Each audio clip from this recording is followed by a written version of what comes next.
வணக்கம். இன்றைக்கி நம்ம பார்க்க போகிற சமையல் என்னென்னு பார்த்தீங்கன்னா, ஒரு அருமையான சிக்கன் சூப் எப்படி செய்யலாங்கிறத பார்க்கலாம்.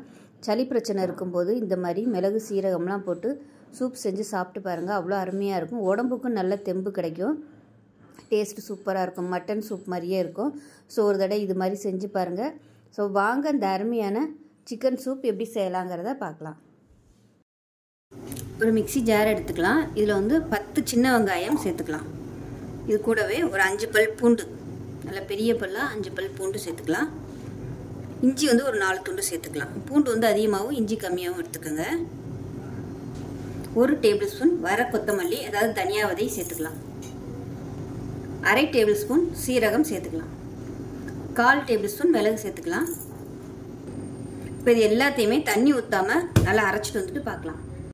இப்போ ஒரு குக்கர் எடுத்துக்கலாம். நல்லா ஒரு 2 டேபிள் ஸ்பூன் வர மாதிரி வெண்ணெய் சேர்த்துக்கலாம். சூடாகட்டும். மீடியமான ஃப்ளேமில் சூடாகட்டும். வெண்ணெய் சேர்த்தா ஃப்ளேவர் நல்லாயிருக்கும். இப்படி வெண்ணெய் இல்லைன்னா சாதாரண நல்லெண்ணெய் கூட நீங்கள் சேர்த்துக்கலாம். நல்லெண்ணெய் இல்லை ரீஃபைண்ட் ஆயில் கூட சேர்த்துக்கலாம். இப்போ பாருங்கள், வெண்ணெய் நல்லா சூடாகிடுச்சு. 1 டீஸ்பூன் போல் சோம்பு சேர்த்துக்கலாம். இப்போ இதில் கருவேப்பிலை சேர்த்துக்கலாம். அதே மாதிரி புதினா இலை கொஞ்சமாக சேர்த்துக்கலாம். நல்லா ஃப்ளேவராகவும் இருக்கும். நல்லா வதக்கி விட்டுக்கலாம். இதில் 1 கை அளவுக்கு பெரிய வெங்காயம் நீளமாக நறுக்குனதை சேர்த்துக்கலாம். சின்ன வெங்காயத்தை நம்ம அரைச்சிட்டோம். இது சும்மா தாளிக்கிறதுக்கு மட்டும்தான். அதனால் இந்த அளவுக்கு சேர்த்தா போதும். இப்போ இதில் 2 பச்சை மிளகாயை நல்லா உடச்சிட்டு சேர்த்துக்கலாம். இப்போ எல்லாமே லேசாக வதங்கிடுச்சு. ரொம்ப வதக்கணும்னு அவசியம் இல்லை. ஏன்னா நம்ம குக்கரில் வைக்க போகிறோம். அதனால் லேசாக வதக்கினா போதும். இதில் 50 கிராம் அளவுக்கு எலும்பு உள்ள சிக்கன் எடுத்திருக்கேன். இதை சேர்த்துக்கலாம். நல்லா கழுவிட்டு வச்சுருக்கேன். இதை சேர்த்துக்கலாம். சேர்த்துட்டு நல்லா வதக்கி விட்டுக்கலாம். அந்த சிக்கனை இதை விட இன்னும் சின்ன சின்னதாக கட் பண்ணுறதுனாலும் கட் பண்ணிக்கலாம். நான் கொஞ்சம் பெருசாக தான் போட்டிருக்கேன். ஏன்னா வெந்து வரும்போதும் சுருங்கிடும். அதனால் கொஞ்சம் பெருசாக நான் போட்டிருக்கேன். உங்களோட விருப்பத்துக்கு தகுந்த மாதிரி சேர்த்துக்கோங்க. எலும்போடு சேர்த்து சூப்பு செய்யுங்க. அப்போ தான் நல்லது, நல்ல சத்து கிடைக்கும். பாருங்கள், நல்லா வதக்கி விட்டாச்சு. இப்போ இதில் மீடியம் சைஸாக ஒரு தக்காளி கட் பண்ணி வச்சுருக்கேன். அதை சேர்த்துக்கலாம்.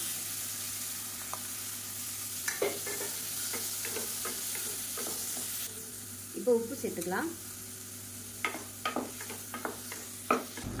இப்போ தக்காளி ஓரளவுக்கு நல்லா வதங்கிடுச்சு. அப்புறம் அரைச்சி வச்சுருக்க இந்த வெங்காயம் இஞ்சி பூண்டு பேஸ்ட்டை சேர்த்துக்கலாம். இதுதான் அந்த சூப்புக்கு நல்ல ஒரு டேஸ்ட் கொடுக்கும். இங்கே இதே ரெசிபி நாட்டுக்கோழிலையும் பண்ணலாம். நாட்டுக்கோழியில் பண்ணுறதா இருந்தால் விசில் கூட வச்சு வைக்கணும். இப்போ இதையும் சேர்த்து வதக்கி விட்டுக்கலாம். இப்போ இதில் ஒரு 1/4 டேபிள் ஸ்பூன் அளவுக்கு மட்டும் மிளகாத்தூள் சேர்த்துக்கலாம். இது டேஸ்ட்டுக்காக தான், அதனால் கம்மியாகவே சேர்த்துக்கோங்க. அதே மாதிரி 1/4 டேபிள் ஸ்பூன் மஞ்சள்தூள் சேர்த்துக்கலாம். சேர்த்துட்டு நல்லா கிளறி விட்டுக்கலாம். தண்ணி நான் சூடு பண்ணி வச்சுருக்கிறேன். இப்போ அந்த தண்ணியை நம்ம இதில் சேர்த்துக்கலாம். சிக்கனில் சூப் ஒரு 3 பேர் சாப்பிட்ற மாதிரி நான் தண்ணி ஊற்றுறேன். மெஷரிங் கப்பில் ஒரு 2 கப் அளவுக்கு தண்ணி ஊற்றிக்கலாம். இப்போ இது ஒரு 1/2 லிட்டர் அளவுக்கு தண்ணி இருக்கும். மெஷரிங் கப்பில் 2 கப் அளவுக்கு ஊற்றுனீங்கன்னா உங்களுக்கு 1/2 லிட்டர் கரெக்டாக வரும். இப்போ கலந்து விட்டுறலாம். கலந்து விட்டுட்டு உப்பு டேஸ்ட் பண்ணி பார்த்துக்கிட்டு உப்பு பத்தலைன்னா உப்பு சேர்த்துக்கலாம். சிக்கனுக்கு அளவான தண்ணி வச்சா போதும். மட்டன் எலும்பு சூப்பு பண்ணுற மாதிரி இருந்துச்சுன்னா நம்ம தண்ணி நிறைய ஊற்றணும். ஏன்னா அது விசில் விட்டு வரும்போது தண்ணி ஊற்றும். அதனால் தண்ணி நம்ம நிறைய ஊற்றுனோம்னா தான் கரெக்டான வற்றி வரும். இதுக்கு அப்படி கிடையாது. சிக்கன் சீக்கிரமாகவே வெந்துடும். ஒரு 2 விசில் வச்சோம்னாலே போதும். இப்போ நல்லா கொதிக்க ஆரம்பிச்சிருச்சு. இப்போ இதில் கொத்தமல்லியில் சேர்த்துக்கலாம். இதில் கொஞ்சமாக கொத்தமல்லியில் சேர்த்துட்டு மூடி வச்சிடலாம். மூடி வச்சுட்டு நல்லா ஒரு 2 விசில் விட்டுட்டு ஸ்டீம் போனதுக்கப்புறம் பார்க்கலாம். இப்போ விசில் விட்டு ஸ்டீம்லாம் நல்லா இறங்கிடுச்சு. எப்படி இருக்குன்னு பார்க்கலாம். பாருங்கள், சூப்பராக கமகமான்னு ரெடி ஆயிடுச்சு சிக்கன் சூப்பு. இது நல்லா வடிகட்டிட்டு குடிக்கும்போது அருமையாக இருக்கும்.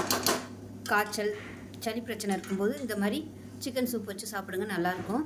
செஞ்சு பாருங்கள். செஞ்சு பார்த்துட்டு எப்படி வந்துச்சுங்கிறத சொல்லுங்கள். வீடியோ பிடிச்சிச்சின்னா லைக் பண்ணுங்கள், கமெண்ட் பண்ணுங்கள், சேனலை சப்ஸ்கிரைப் பண்ணுங்கள், பக்கத்தில் பெல் பட்டன்